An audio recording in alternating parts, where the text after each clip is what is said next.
कि तोहरे अरे कृपा से निकलता गोलिया हो अजिल गोलिया लगा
गीत में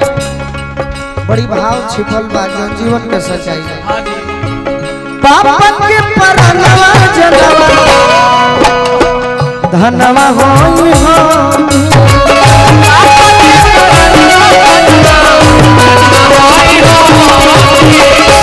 पापा के परनवा चाहे जनवा अब भोजपुरी भाषा में लइकन के बात बतारी धनवा भी कहे धनवा मने रुपया ना धनवा मने वो जिए के आधार आवे न समय के उम्मीद पापा के परनवा जनवा धनवा होई हो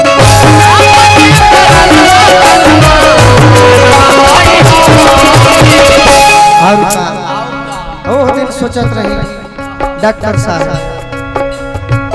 हमारा बिना कैसे जियते भैया योरी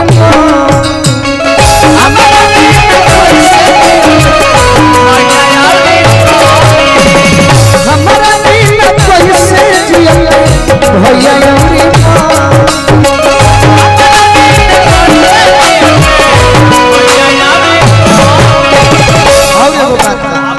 जीवन में हमारे दोस्त तो बहुत कम बड़े बाकी आज के जा जुटल चकरावा गांव के कुछ ऐसा भाई जेकर नाम हम नहीं जानो चेहरा से चिन्ह गइल बनी ए चेहरा शायद जब तक सांस रही तब तक याद रही तो ऐसा बुझाता प्यार बात कैसे रहिते सब यारवन के कोलिया हो कैसे रहिते सब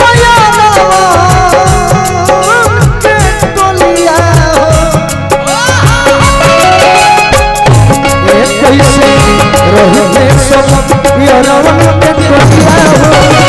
जिहल गोलिया लपनों के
बहुत ऐसा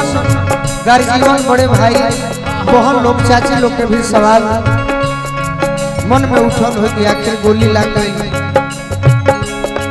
तो कौना कारण से लगा। तो गीत में हम कहनी अब ऐसे हम केकरा के जवाब देवे जाए तो गीत में कहनी हम कलाकारी माई प्यार के भूखा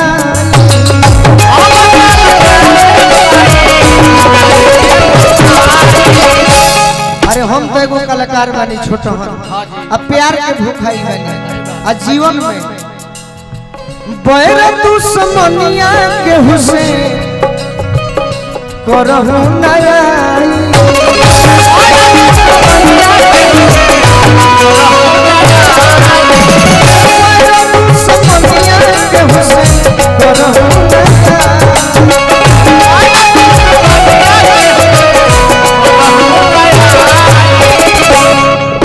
तो गनवा गाई बैठी गनवा गाई बैठी अरे खाया खोटुलिया हो गनवा गाई बैठी खाया खोटुलिया हो जिहिल गोलिया लगालो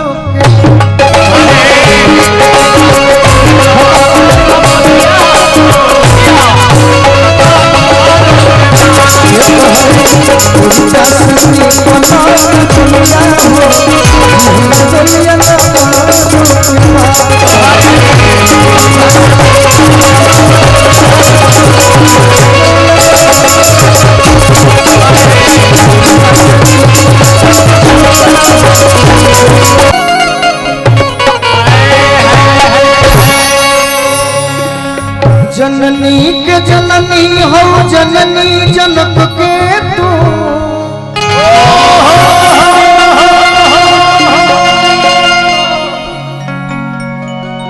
जयती जयती जयकार जग जननी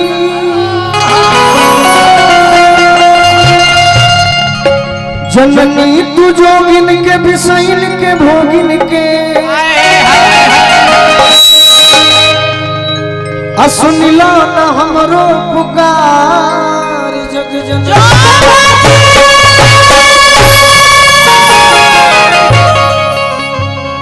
जननी होना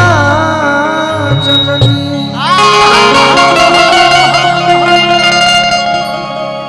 जननी होना जननी हम जो गजब तप करे जननी न वेद हम गवार जग जननी अजननी हो जाना जन्म तुआ चाहत काबा गोलू राजा लइका तोहार जग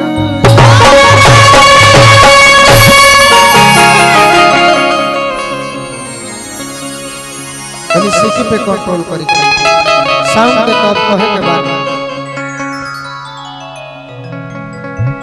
गाना तो बहुत बा भजन हमरा जीवन में बाकी एगो हमरा छपरा जिला से हमार बड़ भाई राजू मिश्रा आइल बनी आई गाना जो भी गाइला तो हम खुद टेंशन में पड़ जाले बाकी अब जेकरा गीत निमन लागता तो ओकरा खाती गावे के पड़ी आ खास करके आज अपन समाज में बानी अपन परिवार में बानी